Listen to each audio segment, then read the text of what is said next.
Assalamualaikum dan selamat sejahtera kepada tuan dan rakan-rakan yang saya hormati sekalian. Nama diberi Muhammad Hafizuddin bin Mazuki daripada ISMP Fizik semester 2. Hari ini saya akan menjelaskan bagaimana ingin melakukan CPR.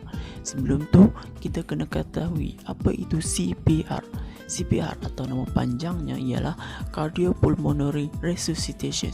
Ini merupakan salah satu teknik penyelamatan nyawa yang sangat berguna dalam pelbagai keadaan darurat seperti serangan jantung atau saat ketika kita lemas di langsungan, di mana pernafasan dan denyutan jantung seseorang itu akan berhenti sepenuhnya. Ketika jantung berhenti, kekurangan darah beroksigen di dalam badan akan menyebabkan kerosakan otak hanya dalam beberapa minit sahaja. Jadi, dalam video ini saya akan mempamerkan atau menjelaskan bagaimana langkah-langkah ini melakukan CPR dengan betul, dengan menggunakan teknik-teknik yang betul, iaitu teknik DRCAB. Jom kita lihat video ini. Yang pertama, danger. Pastikan tidak ada sesuatu yang membahayakan korban maupun penolong. Seterusnya, respons.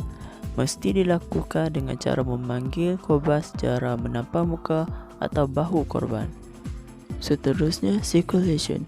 Lakukan pemeriksaan nadi dan nafas korban dilakukan secara serentak.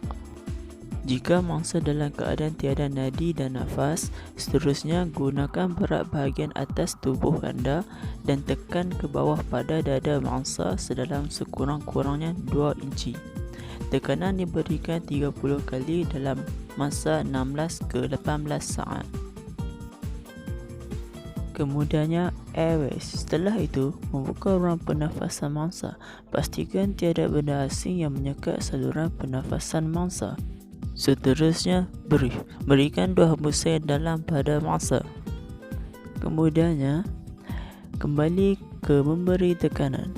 CPR dilakukan selama 2 minit, iaitu diulangi semula step-step circulation, airways dan breathe.